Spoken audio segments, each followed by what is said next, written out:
অনেক দিন পর একটা বড় ব্লগ নিয়ে চলে এসেছি। আর থাম্বনেল দেখে তো তোমরা বুঝতেই পেরে গেছো আজকের ব্লগটা কি নিয়ে। হ্যাঁ, আমরা চলে এসেছিলাম ব্যারাকপুরের দাদা বৌদির রেস্টুরেন্টটা।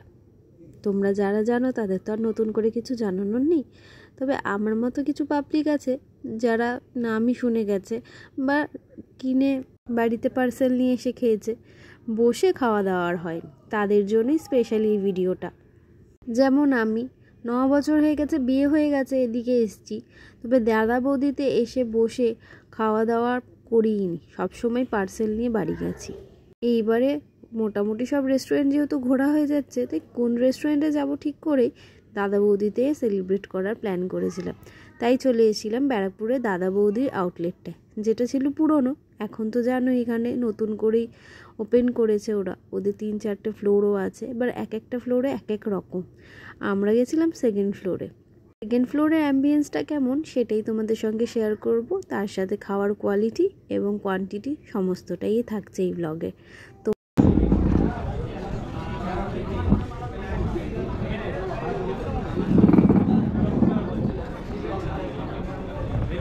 এসছো কোথায়?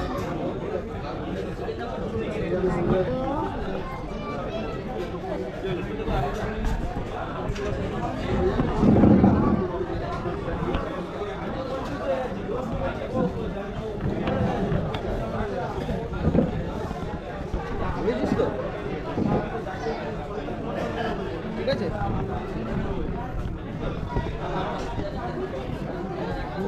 কি খাবি? হ্যাঁ, কি খাবি? হ্যাঁ, চাম অফিস। প্রথমেই তোমাদেরকে সেকেন্ড ফ্লোরের একটু অ্যাম্বিয়েন্সটা এবং সিটিং অ্যারেঞ্জ আর কতটা স্পেস আছে সমস্তটাকে দেখিয়ে নিই। তারপর না হয় আমরা কি অর্ডার করলাম আর তার সঙ্গে মেনু কার্ডটা শেয়ার করব। তোমরা পজ করে কিন্তু মেনু কার্ডটা দেখে নিও।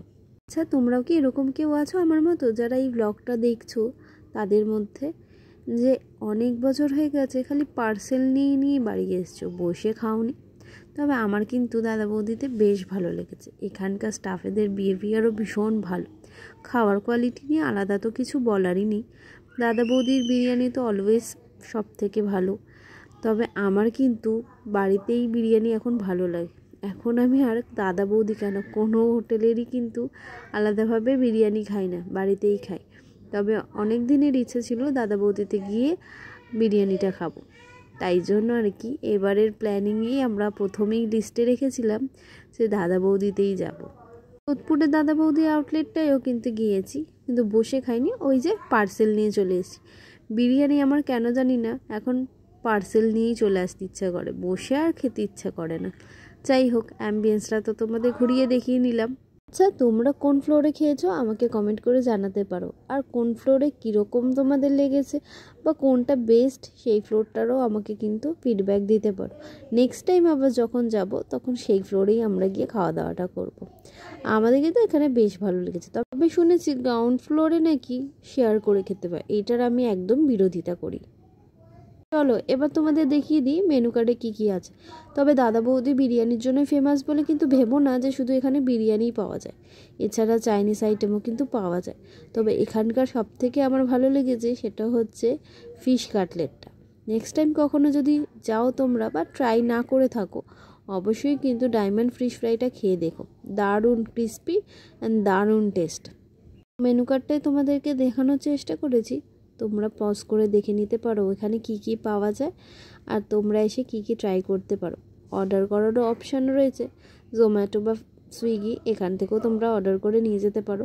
আর সবথেকে ভালো হয় যদি তোমরা ভাবো পার্সেল নেবে, নিজেরা যদি কাছে পিঠে থাকো তাহলে পার্সেল নিয়েও যেতে পারো। দাদা বৌদিতে কিন্তু সবথেকে স্পেশাল যেটা হচ্ছে বিরিয়ানি, আর বিরিয়ানি ছাড়াও কিন্তু এখানে বাকি ডিশগুলো অনেক ভালো খেতে। আমি অনেকবারই ট্রাই করেছি দাদা বৌদির বিরিয়ানি ছাড়াও অনেক কিছু।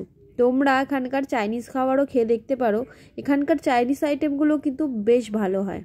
তবে উইকেন্ড হোক বা উইকডেজ, সবসময় কিন্তু দাদা বৌদিতে একটা বিশাল লাইন থাকে।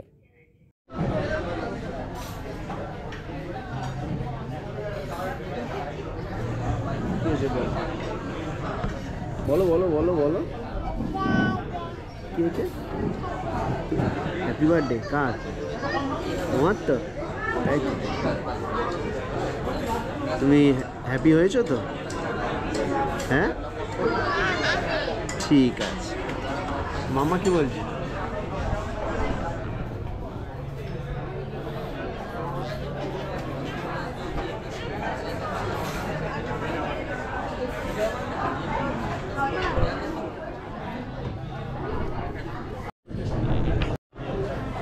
কেমন খেতে? তুমি তো জানো টেস্ট। হ্যাঁ, মেন কথা হচ্ছে মেয়ের বার্থডে আর মা বাবা বেশি খেতে এসছে। আর মেয়েকে আলু ভাজা দেওয়া হয়েছে শুধু খাওয়ার জন্য, তাই তো? ফ্রেঞ্চ ফ্রাই খাচ্ছ? এটাই ওর জন্য বেস্ট।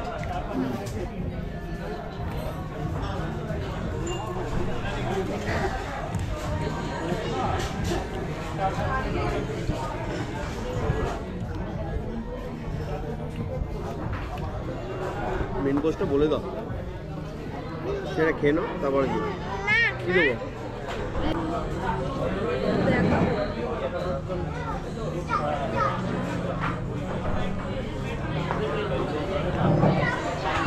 কেমন?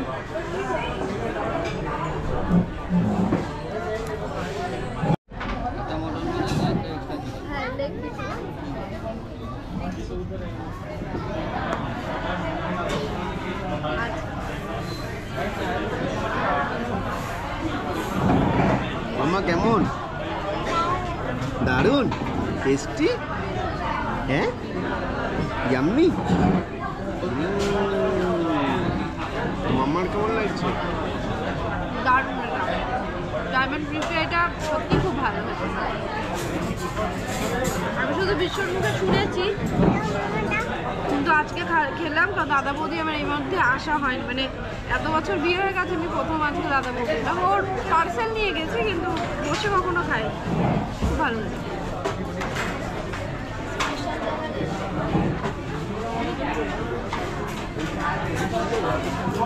আর এইদিকে একজন এমনিতে বাড়িতে মাছ খায় না, এইখানে ফিশ ফ্রাই খেয়ে যাচ্ছে।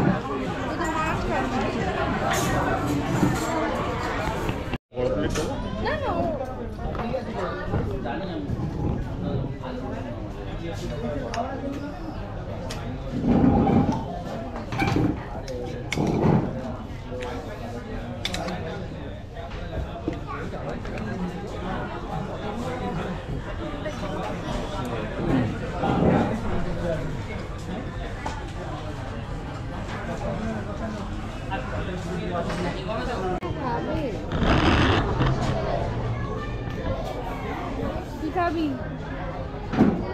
নাম কি? বিরিয়ানি। তাই?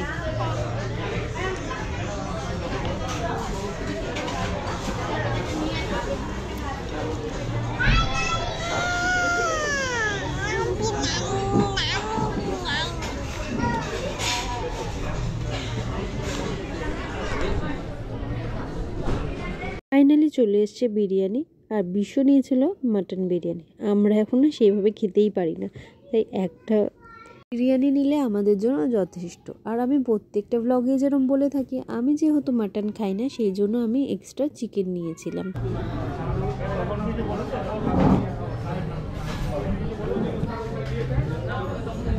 বিরিয়ানি মানেই দাদা বৌদি।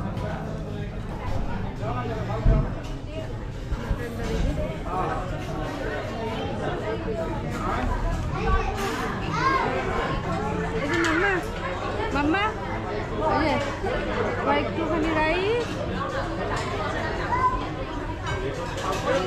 প্রত্যেকটা আইটেমের প্রাইস কিন্তু তোমরা মেনু কার্ডেই পেয়ে যাবে। আর এক্সট্রা চিকেনের মধ্যে দিয়েছিল একটা চিকেনের লেগ পিস, তার সাথে ছিল একটা বড় আলু, আর ছিল সামান্য পরিমাণের একটু রাইস। তবে যারা খেতে পারো না তাদের জন্য একটা নিলেই সাফিসিয়েন্ট। আর এই যে একদম রোডের উপরে দাদা বৌদির রেস্টুরেন্টটা, যেই পুরনো আউটলেটটা ছিল সেইখানেই, সেই পুরনো আউটলেটটা ভেঙে কিন্তু ওরা নতুন করেছে। তোমরা যারা আমার এই ব্লগটা দেখে আসতে চাইছো, চলে আসতে পারো। আশা করছি ব্লগটা তোমাদের ভালো লেগেছে। নতুন ব্লগ নিয়ে আবারও খুব তাড়াতাড়ি আসবো। প্রতিবারের মতো যেটা বলি, যদি সাবস্ক্রাইব না করে থাকো অবশ্যই সাবস্ক্রাইব করে দিও, আর পাশে থাকা বেল আইকনটা প্রেস করে দিও, যাতে নতুন নতুন ভিডিওর আপলোড হওয়ার সাথে সাথেই তোমরা নোটিফিকেশান পেয়ে যাও। আজকের মতো এইটুকুই, আবার দেখা হবে নতুন একটা ব্লগে। ততক্ষণ সবাই ভালো থেকো, সুস্থ থেকো। আর ব্লগটা কেমন লেগেছে অবশ্যই কমেন্ট করে জানিও। টাটা।